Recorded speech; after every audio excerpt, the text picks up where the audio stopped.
Welcome to the Wholehearted Enneagram podcast, the Enneagram for real life.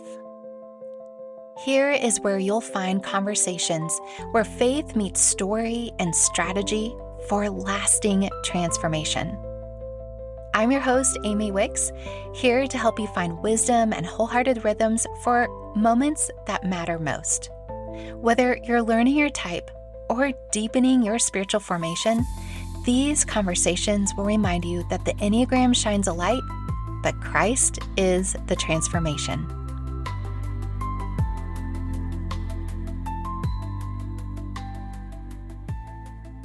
For those who have been around and longtime listeners of the Simply Wholehearted podcast, you have probably met Terrie Power before, but if you haven't, I want to introduce her to you as a longtime collective member, Enneagram coach, full focus planner, and consistency coach extraordinaire.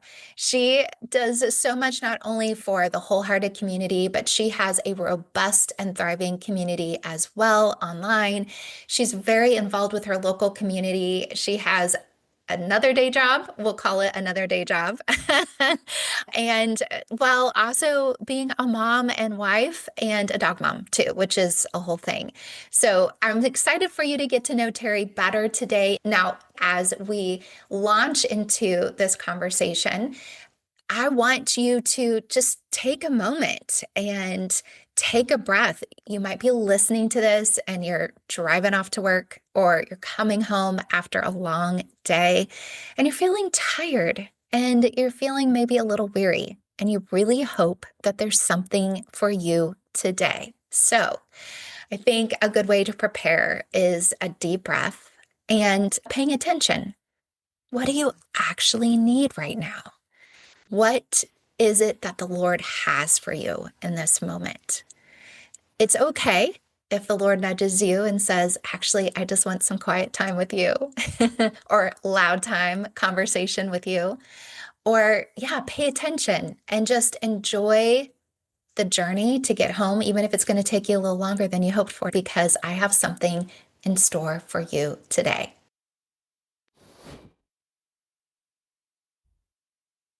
So with that, as I mentioned, Terrie Power, I call her a consistency coach. She helps the team of coaches, the collective coaches. She's helped so many others really make the most of every opportunity, make the most of their time, to be intentional, to set purposeful goals and intentions for their life and for their work. So we're going to dive into how the Enneagram can help us, and also next steps for you, whatever that looks like for you. Be paying attention to see what is in here for you. So Terrie, thanks for letting me do that introduction and that pause really for us. I would love to hear for you right now, currently. What is a recent win that the Enneagram has given you? Thank you so much for having me on again. It's always just to be in the room with you is always such a blessing, no matter how it is, even if it's virtual rooms. Yes. And love the Enneagram. Wouldn't know what to do without it anymore. It's such great insight. And for me, recently, I noticed I was really struggling with some time issues. I was feeling overwhelmed and I was angry. But as an Enneagram 9, the anger was very hidden, but started getting a little snippy and noticing. I was like, okay, whatever. But then praying, realized, okay, wait a minute.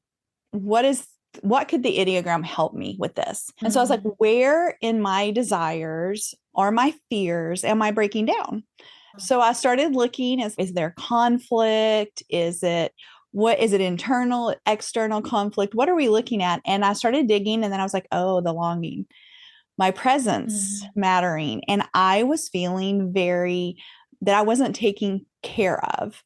And so I had to stop and go, okay, wait a minute. Why do I feel my presence doesn't matter right now? Like where? And I realized it was with me. I was not caring for myself. Had gotten lost in everyone else's desires again, started saying yes to everything just to avoid conflict because I was tired and doing a lot of things. And so it really helped me just to take a moment and go, okay, who gives me my presence? Who cares for me? And was able to go, you know what? I do matter to God. He's given me an identity and a purpose. It's hard right now. trying Yes, to do the yes. calling that I have, but that my family does care for me. Being an early empty nester, I think I'm adjusting to not having the kids needing me, being home all the Mm. time. And so it really just helped me to sit down and go, okay, where am I feeling this? Because his gut instinct, that's where it came in. And then really taking time to go, okay, wait, let's look at all areas and see what I can do to spend some time to reset, to find my desires. And I'm still working on it. It's not perfect yet, but it has Right. really helped recently on that. Oh, Terry, that was so beautiful. Thank you for giving the real life illustration of what it looks like to look at our emotions in an onion, as an onion would, right? Like the layer by layer for you, identifying the anger while repressed was simmering. You could Mhm. feel it. It was the like There. wanting to react irrationally with Yes. forcefulness. But a willingness to then go deeper and go, okay, what is here beneath the anger? You identify the angers beneath the surface, but then what's beneath the anger? What's tied to the anger? What's tied to that core longing? Who's actually the maybe the villain in this moment, which we'll Yeah. just go is time and self-management of that time as the villain. And you were able to go, okay, actually, I don't have to be a victim here. I can exercise agency. I teach time. I know how to do this. Let's be preaching to myself. Yes. Absolutely. That is so good. You and I go way back with Enneagram, and specifically, you've really, in the last 5, 6 years or so, you've been pairing Enneagram with time, full focus, because you're certified in both areas, expert in that. What led you to really blend the two? Or for you, like where did it connect and intersect of going, oh yeah, this is a perfect marriage, if you will, of two concepts and ideas? It's so crazy because I have to say God, because I was Yes, like thinking about this and I was like, how did I get here? Oh, it's that got was to be not a the great plan. story. And it starts back for the longest time. I didn't even know my own desires. I just went along. I volunteer. I do things. I'm always involved in something because I want to feel I'm a social Enneagram Nine. So I want to feel a part. So I've always done that. But at some point, I was like, I want more. And so whether it Mm. was finally taking a risk and taking my little biddies on a road trip years ago, that kind of was the start of, ooh, I can do something I really want that's hard. We took a 2 week road trip, went all the way from Texas to Niagara, down to Washington, D.C. to see some friends and back with I think it was a Man. 6 year old and a 4 year old. And I Whew. was like, oh, but to do that, it was a lot of planning and thinking through. And the reason I bring that up is later, as they grew and we get involved at home, we would still do that. And it was the one place I felt alive. And Mm. little before COVID, God was calling me to lead, to open a business. And I'm like, I'm a speech language pathologist. I could open a clinic, but it never did. And so finally, just decided out of the blue to do Ideogram. God just laid it in my lap, COVID, doing a free thing. Then, oh, I think I'll do this. And then Jason had shared with me the planning and the full focus planner. And I was watching it and they're like, we're going to start certifying people. I'm like, let's just try this. This will be fun. Gut instinct. So it really just, that was it. But then what I That's amazing. realized as I look back, as a nine, it's hard for me to know what I want and how to get there. And so, Mhm. a lot of, if you follow me with my community of Terrie Power coaching, you'll see road tripping is like my metaphor because you can't, I realize without a destination, we're so lost. And as Yeah. a mom and a volunteer and a working full time, I would get lost in trying to be mom or employee or volunteer. Because even though I did Mhm. things, it was always a role instead of my identity. And so I realized that the way to find your identity and to find that purpose that God's calling us to, you got to know where you're going. And the combination of personality, understanding the motivation, other things, tools that I use, as well as look at your time. You've got to be wise and we've got to quit trying to be it all. And Yeah. so that's where it came and just slowly God just morphed it and is still morphing it. And so it's really Yeah. exciting to see how he's leading women and others into this ability to find what they want and to get there. That's so great. At the root of it, we all have a destination we want to get to. but the variations, not only of how to get there, but the things we do along the way is going to look unique to each one of us. And I love how, and again, it's really true. Terrie helps the collective coaches plan their quarterly goals, get clear on what we're doing. And it's just amazing. While many of us have similar desired outcomes and intentions, she knows how to nurture each one of us and guide each one of us to how is it that we're going to get there in a way that works for you. So I love that. And that's where that Enneagram personalization really, I think, turns up the notch on the full focus aspect. Now, one of the things that we love to talk about is your flex plan. And this has been something you and I have worked on and massaged. And I will probably have some bonus links again in the show notes to some resources, materials around this and past conversations. But I would love to hear for you because your flex plan is it's just life-giving. To me, it gives the practicals to this rhythm we're always talking about, finding life-giving rhythms. What's your wholehearted rhythm? It puts a little bit more design, if you will. So I feel like this pushes up against some of the myths and hot takes out there in the planning industry. So just tell me some of the things that we should be questioning, challenging a little bit, or maybe considering that we've bought into that are limiting us to the life-giving rhythms that would really help us thrive. Yeah. I think the biggest thing that has hit me as I've been praying and talking to people and watching right now is the myth that we need to have it all and we can do it all. That, oh, I'm going to start doing this project, but I can still do everything else and no one else can do it like me. Or the opposite of I can't do it, so I'm just going to shut down and let everyone else run my life. Yeah. And just finding that rhythm that you've got to know that destination. However, you got to plan and you need help. Now, if you're taking a trip to the park, that's fine. Great. You can probably figure that out. If you decide to climb Mount Everest, I recommend a guide. Yeah. A very good guide. A few. And you need to research it, plus a whole community to go with you. And a lot of money. Exactly. So it's that balance of knowing where you are, but then pausing and going, looking at how do we plan. So in Flex, I call it a full plan. What is logical? What can I actually get done this every week? What's the rhythm and who can help me? Quit trying to do it all, or that all or nothing that some of our personalities get into. Or if it can't be done this way, I hear that a lot. It has to be. It should be. And of course, I do it too. And you've caught me a couple of times. Just, it can't. What if, or yet? What's Are you yet sure? to come? Are you sure? And drawing those. So planning is so important. But there's also the myth of you have to give it all 100% to everything, which is scientifically impossible. You can't give 100. We all know that. You can't give 100% to each thing, but we try. You truly have to divide your time equally or divide it up into 100 units. So look at your week, plan it. Know if you have practices or if you have journaling groups you want to go to, or you work, who can help you? What can you actually do?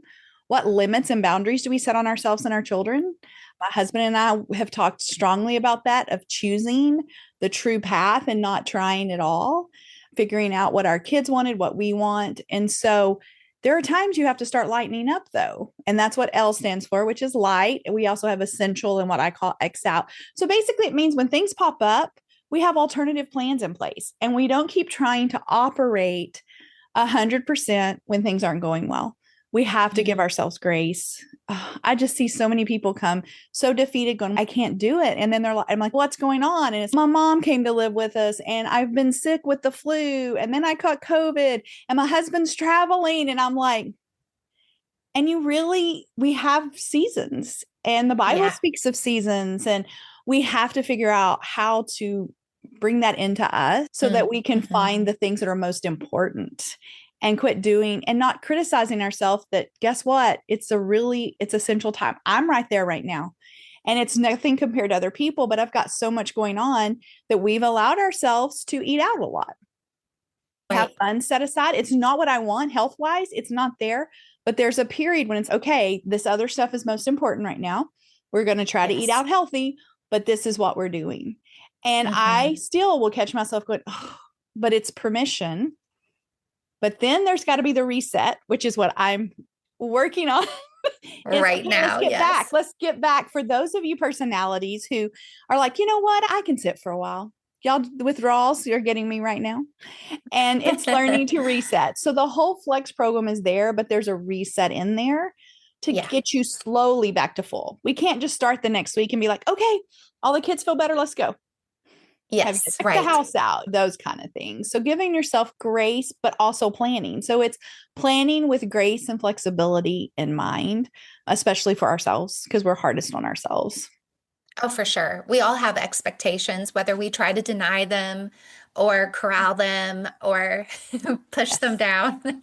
They're there. So you might as well. And really, the concept is plan the ideal week, get that on paper, be really clear, but then have your backup and then a backup to the backup. And then you have the, hey, this is what it looks like to just survive right now. But what I think what you're saying is so important because this is a reoccurring theme. Once I get someone to make the intention and even come up with the backup plans, they go to the L, the E, or the X, and they never get back to the F, the like Mhm. flourishing and getting into that rhythm again because they either feel defeated or we just, because we're human, we get stuck in those cycles of defeatism or just this is comfortable. So I love that you talk about we then do need a reset. We need a let's reorient, let's reassess, and we can step into maybe the just the stuff of a survival and work our way back up again. Yes, absolutely.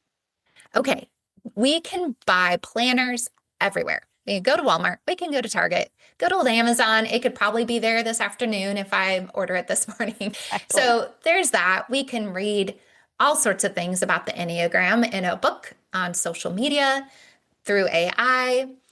Tell me what it looks like and why is it that we might need or want someone to help us merge the two ideas together and we also might have difficulty processing through the planner we got at Target or the Enneagram information we get through a book.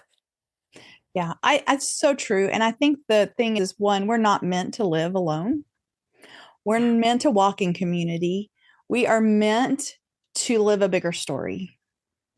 And in our society, I feel like we have really learned to isolate ourselves, and it's safer in some ways. We don't get hurt. We don't have to worry about conflict for us nights or sevens can go have fun. It's whatever. But it's really about having someone else who can understand you and walk with you. There's community first. I think that's the first level is That's good. finding a community somewhere, whether it's a Bible study, a group of friends that plan a girls trip together, literally take a destination and just go together. Do something so that you don't feel like you're trekking up that mountain by yourself or Mm. dragging your whole family with you and you're the one in charge. You know how Right. that feels. Right. Yeah. But then realizing if God has put a big dream, which could be raising a godly family, that is still Mhm. a huge dream. Or if you're opening a business, or if you're starting a new career, whatever it is, your challenges of having a child that's disabled. I work with parents of special needs children. Whatever it is that you've got a goal for your child, for you, for God's mission that He's put in your life, no one who has a big thing does it alone. And we see this in Yeah. the Bible. He sent Aaron with Moses and Miriam, and he sends people to help people, to guide, Mm. the guide by the side, as often you say. And it has to be this ability for someone to be able to look in objectively, someone who's not going to just say, hey, you're doing great. That's the new thing. I have to admit, we do need encouragement too, though. I'm finding people turning to Chat GPT just because it's so kind and gentle. Yeah. Everything I put in Chat GPT tells me how amazing I am and how Right. wonderful and amazing ideas I have. And I catch myself going, oh, thank you. That's amazing. And Yes. So but we true. really need someone to go, wait, let's pause. Is this your heart? Now, again, love AI, love that we can use technology now For to make sure. it ours because it can help us do more than. But you need someone a lot of time as a coach or a mentor or someone to guide you. And the most important thing is who can ask the questions. Yeah. Who can understand the Questions, nuance? yes. We tend to not ask ourselves questions. We tend to make statements. And you Yeah. need someone to say, what about, what if, or just say, what do you want? Yeah. Because it's just different coming from someone else. And so we need those people when we've got big deals, athletes, actors, so many people who are successful, they didn't do it alone. They've got Right. lists of coaches and teachers. And just because we may not be going for that high level doesn't mean that in our society we can't put ourselves first. And that's hard Mhm. as women. And spend money or join mentor groups or reach out to the lady at church and say, I need help. Right. It's so Oh, important. it is. It's so important. Okay, I was thinking about something that you offer specifically, and you alluded to almost the self-coaching that you do for yourself as a nine when it comes to time and how do you even get unstuck, if you will, when you're in a spiral. Could you give us some, just like a real quick little tip? You don't have to go through all the types, but I was thinking by communication patterns. Like, what do you give? Because the 4, 5, 9, they're in the same communication pattern. Withdrawn, you've talked about that. What in general to those three types do you typically are? What are you saying? How are you encouraging them to nudge them along? Because they are quote unquote doing repressed, which is so insulting, but it is a struggle. But So it is. how do you specifically coach them? What does that look like to take the knowledge into real life integration and transformation? Absolutely. So yes, I love working it. Doing repressed is the truth. And it's strange because a lot of people think I'm a 3 because I do go into my growth path a lot because I'm social. And so you can get people to say, oh, you can do this. It's fine. But then you hit a wall. And our doing repress, what happens is we have some sort of overwhelm, whether that's 5 is just withdrawing into their own world. The 9 is, okay, I'm good. The couch and Netflix is a good place. My husband we're both withdrawn. So there's a lot of Netflix that goes on in our comfy couches Right? there. And so the key, I think, with those doing repressed is the virtues. And I think nine's virtues is I love it, is action. One more Mm, step, one thing, what one next thing can I do? Because once you start moving when you're looking towards the past, you're scared. We're past oriented. We're like, oh, I don't want to go through that again. I don't want to feel that again. I don't want to have that again. Or, oh, I'm searching for something I had and I can't mm, find it again. So we just stop. And if you can get into action, if you can do the thing that's the next hardest thing, or set some rituals and rhythms. Our types do not like ritual. 5 somewhat do, but I tell you, 4s and 9s, we avoid rhythm and ritual like crazy, but we desperately need it. right. Finding those things that you can do without thinking because decisions are hard. And every day, what are 3 things I can do today? And if you can't think of 3, what is one thing I just want to accomplish today in the midst of craziness that matters and is for my goals? And again, if you more than important than anything is don't do it alone. You got Yeah. to reach out. And some of us like to avoid, but find a partner, find a coach, find someone to encourage because it's so easy to look backwards and not realize where you're going. And it's so Yeah. important because you have got such amazing part in this world. Oh, that is awesome. Okay. Would you indulge us, Terrie, and give us insight for the dutiful types, the 1, 2, 6? What's the most common advice that you give them? And then I won't leave out the assertive types because I just Yes, think this is good because I imagine somebody's going to need to hear this today. absolutely. So my present types, don't forget there's a future. Yeah, that's good. Literally, that's what we talk about is it's not about perfecting now. It's about knowing what that destination is. And they're so amazing about taking care of everyone and staying in the moment. But Mm, then, but then they forget to move and they yeah, forget. And so really simplifying, setting boundaries, whether it's your own boundaries against perfectionism for or it's a sure. boundary against other people's demand on your time or the Yeah. boundaries that 6 need to put on their own fears Mm, is learn to draw boundaries and stick to those boundaries and watch the mindset, the that's soundtracks in your good. mind, as John Acuff recently, been a lot of my Yes. clients are listening to that. Know your soundtrack and change it to Hmm. that positive because you're moving, but make sure you're moving forward. Yeah. because And we're a with, lot of times in place. yes, and with the inner confidence of truth running through your mind, because thinking repression is a vice for the 1, 2, and 6. That feels paradoxal at some level because you're going, wait a minute, the 6 is a thinking type. And what does it mean for a feeling type to be thinking repressed? And the 1 is gut. What does that look like? And it's the overthinking, the 1 about the perfection element, the 2 overthinking about other people, and the 6, as you mentioned, the overthinking about staying safe, the multi-scenario thinking, those loops. And any 6 listening is going, yes, that's me. So I think this is really important. Okay, I might need some advice today as well. So I'm going to ask for the 3, 7, and 8 because we're the assertive types. I have a feeling I know what you're going to say, but tell it anyway. Oh, I love it. Don't forget about the present. It's good. But y'all, you know what I've noticed with when working with those clients who y'all dream so big, but it's really not about, it's about determining a single destination. Yes. But you can Yes. plan multiple trips. I tell people, have multiple trips planned, but you can only go on one at a time. Or Yes. what if your road trip has multiple stops? Great. But you got to make sure it has the time. And so for the Yeah. future oriented types, I think you need to be grounded in the present, finding that time each week to go, what is truly possible? Now, I want to caution because what y'all are so amazing at, and I watch my 8s and 7s and 3s that I'm friends with and watch all of you that just mazes these withdrawal types is you can do way more than we even can imagine. Like the Hmm. energy and the push is there that other types are like, I don't even What? fathom, like whatever. But there's moments when watch who you're dragging along with you. Make sure Yeah, you're for not, sure. it's nobody's exhausted and you're still trying to climb the mountain. So care for those around you. Take moments to just sit and ponder and listen.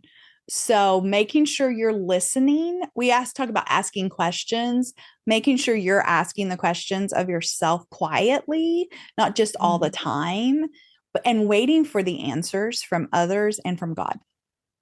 Oh, yeah. Okay, brilliantly done. Thank you for letting me put you on the spot like that. I knew you knew it. I'm just going to blame it on I felt led to go that direction. So Absolutely. I think this is hopefully, and I think I'm going to venture to say possibly a purposeful reset in that, where just those reminders of, oh, yeah, this is how I'm wired. It's not a mistake. It's not a problem. It can be problematic, but here's some insight. So it doesn't have to be your stuck point. Like it might be your starting point. That might be how you orient it. That might be your perspective. That might be the label, but you don't have to stay there. You can get out of the box. Okay. Our time has gone too quickly, but I have a couple of last questions for you. And this one would be for the woman who's listening and she's hearing this information. She's still feeling exhausted. She's got a lot of ideas swirling, or she's even just provoked to think, okay, maybe it is about setting intention. Maybe I can own my time instead of it owning me. What compassion or word would you want to speak to her or share with her as she's pondering what we've talked about so far today? I would say again, you're not alone, as in, I know so many people right now who are thinking this. Yes. People are tired. It is overwhelming.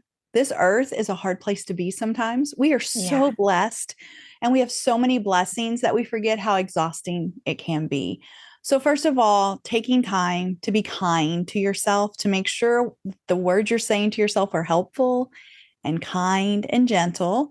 Look at why you're feeling this way, ask questions, and just reach out to somebody, whether it is someone at your church, like I said before, if it's getting a coach, if it's joining a community, don't do it alone. Reach out because we have forgotten where community is. And it's so important for you to tell your story, not Yeah. just to live your story, but to tell your story. So we're living a story whether we want to or not. And some are a little more exciting than others, or maybe a little too horror story. And sometimes It's it's true. actually just traumatic. I have Mhm. some people in my life right now who are living through trauma, and it is difficult, and we're all struggling. You have a story that God has uniquely designed for you. And don't be afraid to share it, because the person right next to you, or that person, that mom across from you, may need you. And Yeah. we all need to be needed. But then those of us who are like, what do you mean? Everyone needs me. Yeah. But giving into people who are in a community that aren't your direct family, that necessarily may not be the people you're around, brings new insight to you and to others. So take a moment, find those people, and then get support. If you really are struggling, reach out to mentors, to coaches. It doesn't mean you're weak. It doesn't mean you have failed. It means you're Mhm. human, and you're doing what the Lord says, is to go in community and get that help you need. And it makes all the difference. I don't know what I would do without my coaches and my communities. It Yeah. has changed me in the past 5 years. I may get emotional. I honestly don't know how I would get through things Mm. without. And you know what? Most of them are sitting across from a computer screen right now. And they Mhm. are still amazing support to me. And even my own clients, like, they are such amazing people from all around the world.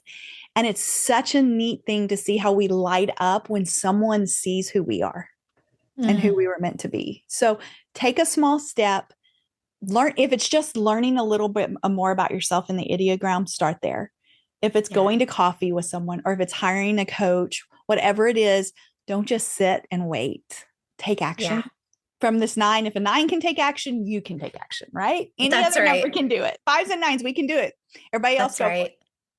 There's such immense value in truly being heard and having someone bear witness to your story. I think many of us have words that need to get out and cared for.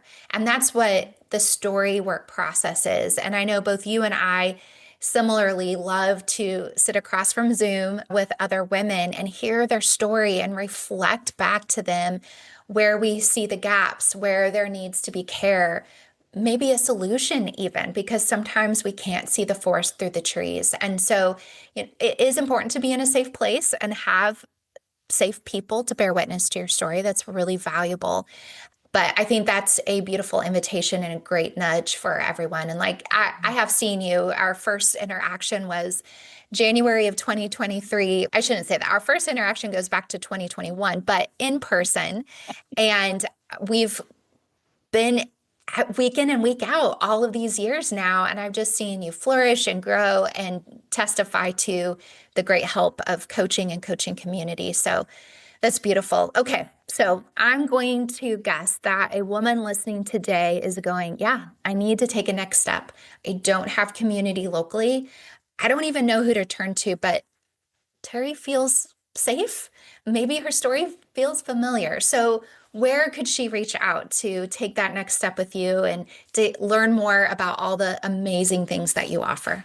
Absolutely. Of course, I am a collective coach with Wholehearted, but you can also look at terriepowercoaching.com. I have a blog. You can sign up for our newsletter. We have some great things coming up. I'm so excited. I do 6 weeks cohorts that you can join a community. It's in the evenings for those of you who have to work and or have lots going on. We have one starting in November on the flex plan and how to Perfect. get through Oh, the perfect. holidays. So be Yes. looking for that. You can find all that on the website, and I'm on Instagram and Facebook as well at Terrie Power Coaching. Okay, friend. As you've listened, I'm going to guess there was a nugget here for you today. So take a minute and decide what you're going to do with that information. The whole purpose, the passion, and the vision behind this Wholehearted Enneagram podcast is to not just give you a bunch of information. We want you to take action. We want you to feel support and love and care and to integrate. So take a moment, ask what wisdom is for you today and what is yours to do next. Reach out, get support, take a deep breath, reset. And my friend, you've got this. So, Terrie, thank you so much for joining me today and having this amazing conversation. Thank you for having me. It's always wonderful. Thanks so much for joining me for the Wholehearted Enneagram podcast. If this conversation spoke to you, please share it with a friend. You can also visit simplywholehearted.com to take the free Enneagram quiz and also get your personalized podcast playlist specific for your Enneagram type. And remember, friend, your starting point doesn't have to be your stuck point.